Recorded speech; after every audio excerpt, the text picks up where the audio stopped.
সৰি মোৰ এটা ইম্পৰ্টেণ্ট কল আহিছিল মা মন বেয়া কৰি থাকিব নালাগে মিঠাই আনিছো চাহৰ লগত খাব লাগিব আজি 2 মাহৰ দৰমহা একেলগে আনিছো ও তোমাক কাইলৈ কাপোৰ এযোৰ দিব লাগিব নহলে তুমি মনটো বেয়া কৰি থাকিবা নহয় ঘৰৰ দায়িত্ব ভালকে পালন কৰিছে দায়িত্ব মোৰ আৰু মোৰ প্ৰতি তোমাৰ দায়িত্ব একো নাই এজন ক্ৰিমিনেলৰ কি দায়িত্ব ল'ম হৰি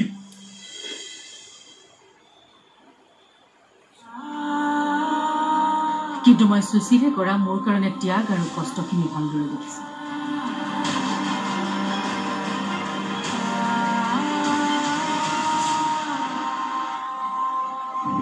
সেইজন মানুহ যিজন মানুহে মোৰ সুখৰ বাবে সকলোখিনি ত্যাগ কৰিছে কিন্তু তাৰ বিপৰীতে তুমি কি কৰিছা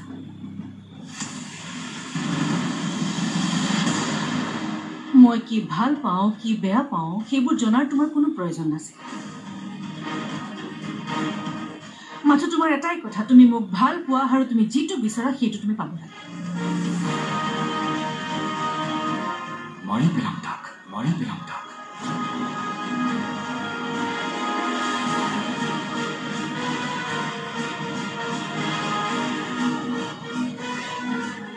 সেইটো কাম ভুলতো নকৰিব কিছু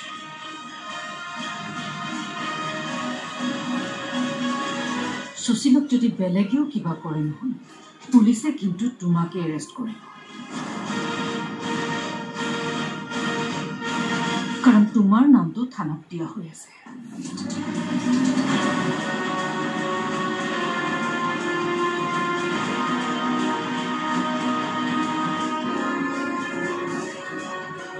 আৰু এটা কথা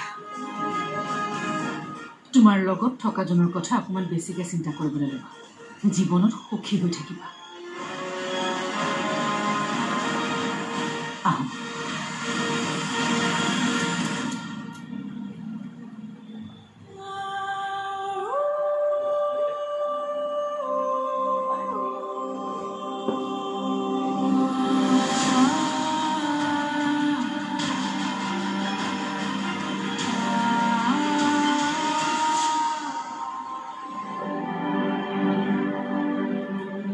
হেল্ল' ক'ত আছা মা তুমি ৰাতিপুৱাৰ মেডিচিন কেইটা খাইছা নহয় খাইছো কিবা এটা খাই উঠি খাইছাতো খাইছো শুনচোন বহ কোৱা মোৰ কিবা হয় বুলি তই ভয় খাইছিলি ন কিয় ভয় খাম মা সেইটো ইমান একেবাৰে ডাঙৰ অপাৰেশ্যন নহয় তেনেহ'লে অতিৰ ভিতৰলৈ নগলি কেলে মোৰ অপাৰেশ্যন কৰা চাবলৈতো ভয় লাগিল মা মানে আচ্ছা শুনা তোমাক মানে কথা ক'বলৈ এটা বাহানা লাগে নহয় ডক্টৰ নাথে দুদিনমান তোমাক একেবাৰে কমকৈ কথা ক'বলৈ কৈছে একেবাৰে নোকোৱা হৈ যাম তেতিয়া বুজিবি তুমি মানে কথাবোৰ কিনিবা লৈ যাবই লাগিব নহয় কি যে মানে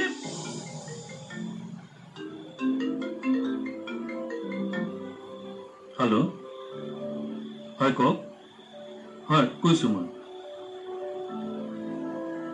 মই এতিয়া আপোনাক কিয় লগ পাব লাগে বাৰু হয় বাৰু হ'ব ঠিক আছে হ'ব মই আহি আছোঁ অলৰাইট থেংক ইউ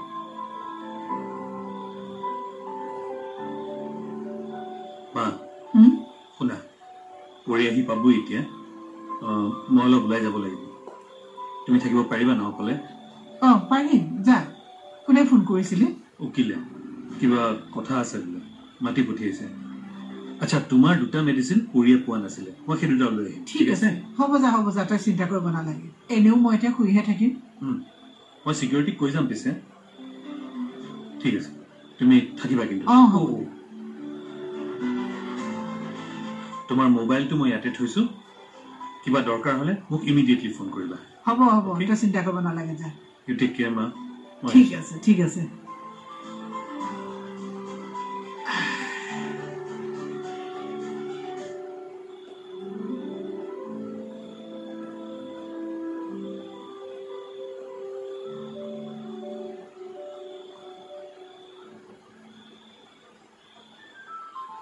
হেল্ল'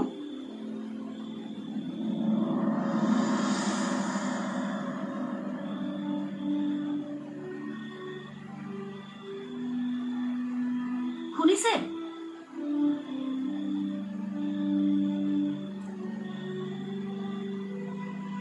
কলৈ যায় আকৌ বহাগী কিটচেনৰ পৰা পেকেট নানিবগৈ কিয় টেষ্টটো বেয়া পালা নে বহাগীৰ নিচিনা ৰান্ধিব নাজানাৰ কাৰণে জিভাৰ পৰা সেই টেষ্টটো আঁতৰাই দিব খুজিছা অমৃত নাৰায়ণহে বোৱাৰীয়েকে মাথো বহাগী বহাগী তাইৰ কামে বহাগী বহাগী কৰিছে বহাগী এইখন ঘৰৰ বাবে অতি আপুনি আকৌ কিয় টানি আনিবলৈ খুজিছে নাই সেইটো ভুল আৰু মই কেতিয়াও নকৰো তাই মোৰ ছোৱালীজনী এতিয়া নিজৰ মতে সুখত আছে নিজৰ কামক লৈ ব্যস্ত হৈ আছে উপাৰ্জন কৰিছে ইয়ালৈ অনাৰ ভুল মই নকৰো তেনেহলে ইমানকৈ তাইৰ ওচৰলৈ যোৱাৰ কি প্ৰয়োজন তুমিহে ভাবিছা মই কেতিয়া কলো আমি বেলেগ এঠাইলৈ যাম কলৈ আমাৰ ইটো ঘৰলৈ ইটো ঘৰলৈ মানে বহাগীৰ মাক দেউতাক থকা আমাৰ ঘৰটোলৈ খবৰ ল'বগে জানি ভাল লাগিল আপুনি ক'ব নোৱাৰা কথাটো কম গৈ মই ক'ব নোৱাৰা কথা ঘৰটো খালী কৰিবলৈ কম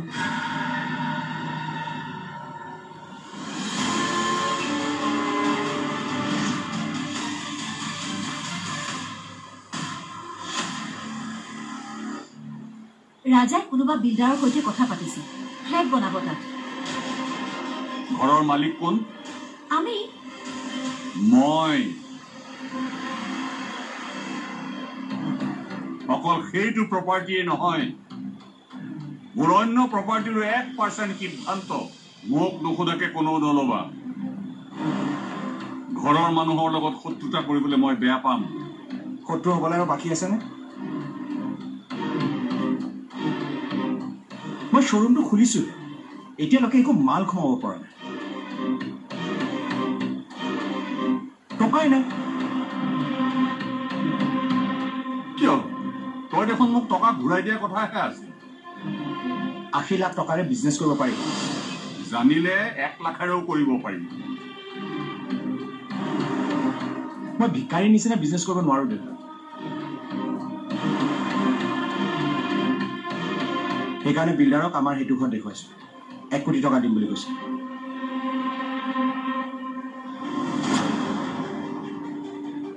সেইখিনিৰে মোৰ বিজনেছটো বঢ়িয়াকৈ হৈ যাব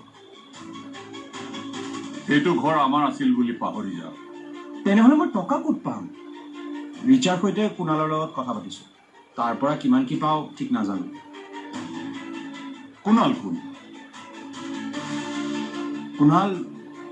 কুণাল ৰিচাৰ ফ্ৰেণ্ড দেউতা ভাল বিজনেছমেন তেনেহ'লে তেওঁৰ পৰা ল মই দিব লগাখিনি দিলোঁ মই আৰু দিব নোৱাৰোঁ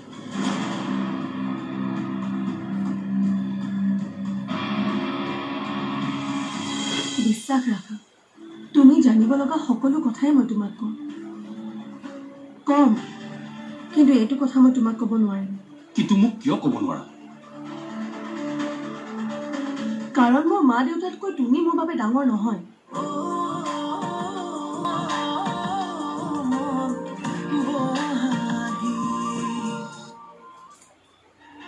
ভাল বিজনেছমেন তেনেহ'লে তেওঁৰ পৰা ল মই দিব লগাখিনি দিলোঁ মই আৰু দিব নোৱাৰোঁ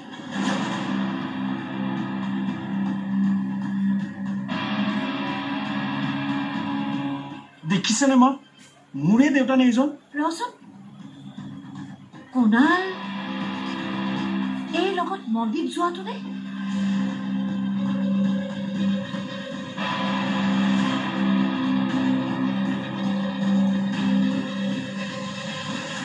কি মই নিজেই শুনিছোঁ মুঠতে সেই বোৱাৰীজনী আৰু তোমাৰ ভিনদেউৰ মাজত যে এটা সম্পৰ্ক আছে সেইটো একদম খাটাং কিন্তু এতিয়া চাগে সিহঁতৰ সম্পৰ্কটো অলপমান বেয়া হৈছে নেকি কি শুনিছা তুমি দুটা কথা স্পষ্টকৈ শুনিছোঁ এবাৰত কৈছে তোমালোকৰ বায়ে ভিনদেউৰ বাবে কৰা ত্যাগৰ আৰু কষ্টৰ কথা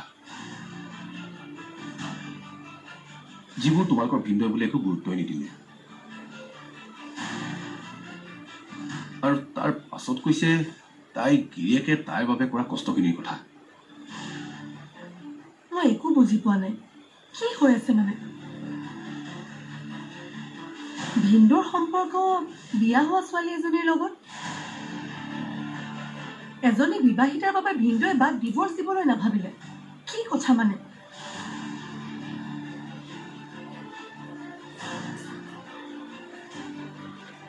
মোৰ মতে ভিনদেউ শেষত বাৰ ওচৰলৈ ঘূৰি যাবলৈ বাধ্য হৈ যাব চাবা।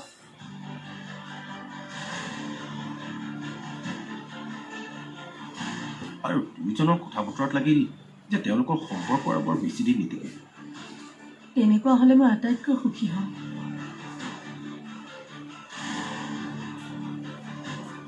বায়ে ভাইটিৰ বাবে, আমাৰ ঘৰখনৰ বাবে নিজৰ জীৱনৰ এনেকুৱা এটা সিদ্ধান্ত ল'লে। বাক সুখী কৰিব পাৰিলে ময়ো সুখী হওঁ। ৰ'বা 1 মিনিট। বায়ে ভাইটিৰ বাবে এনেকুৱা সিদ্ধান্ত ল'লে মানে? কেনেকুৱা সিদ্ধান্ত?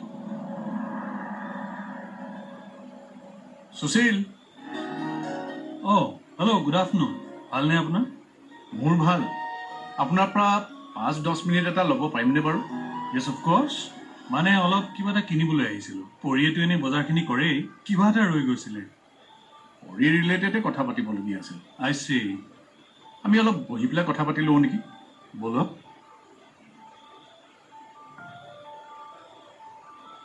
নাই, তেনেকুৱা একো নাই। স্বৰ্ণা, তোমাক আমাৰ ভাল পোৱাৰ শপত। একো কথা নকবা প্লিজ। বিশ্বাস ৰাখা, তুমি জানিব লগা সকলো কথাই মই তোমাক কম, কিন্তু এইটো কথা মই তোমাক ক'ব নোৱাৰিম। কিন্তু মোক কিয় ক'ব নোৱাৰা? কাৰণ মোৰ মা দেউতাতকৈ তুমি মোৰ বাবে ডাঙৰ নহয়।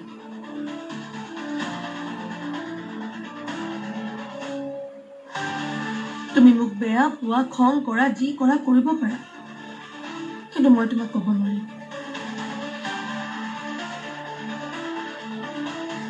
আহিছো।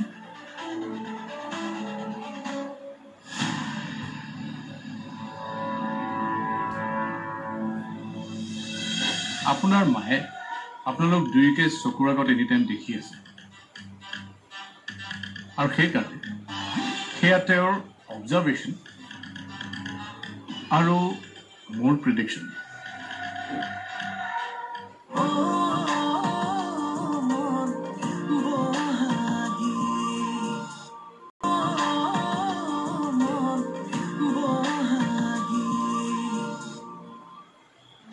আহিছো।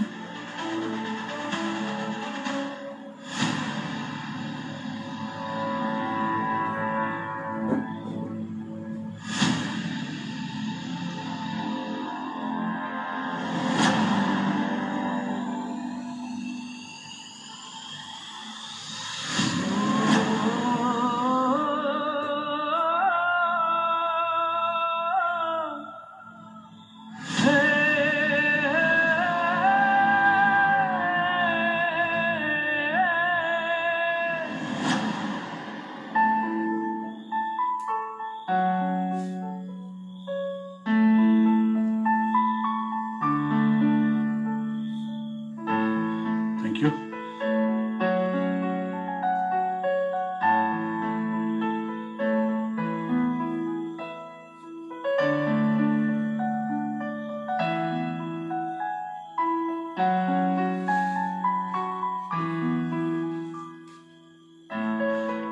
কি ক'ব খুজিছিলে কওকচোন? মই কালি কিশোৰৰ লগত কথা পাতিছিলোঁ। তেওঁৰ চাগে খঙেই উঠি আছে নহয় জানো? তেনেকুৱাটো মোৰ নালাগিল,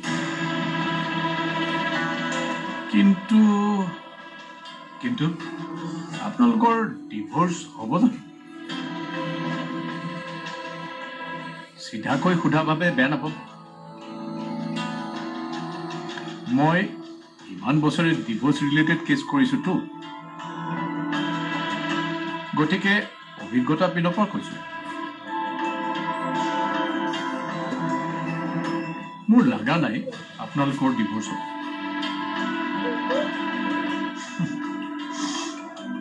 কিয় তেনেকৈ ক'লে? হাঁহিলে যে। আপুনি মোৰ মাৰ দৰে কথা কৈছে কাৰণে হাঁহিলোঁ। আপোনাৰ মায়ে আপোনালোক দুয়োকে চকুৰ আগত এনি টাইম দেখি আছে আৰু সেইকাৰণে সেয়া তেওঁৰ অবজাৰ্ভেশ্যন আৰু মোৰ প্ৰিডিকশ্যন মই আপোনাক এটা কথা ক'বলৈকে ইয়ালৈ মাতিছোঁ আপোনালোকে যি সিদ্ধান্তই লয় দৌৰাদৌৰি কৰি পেলাই ল'বলগীয়া কোনো কথা নাই জাষ্ট থিংক এবাউট ইট শান্তিৰে ভাবক এণ্ড টেক এ ডিচিশ্যন আমাৰ ডিভোৰ্চ হ'বই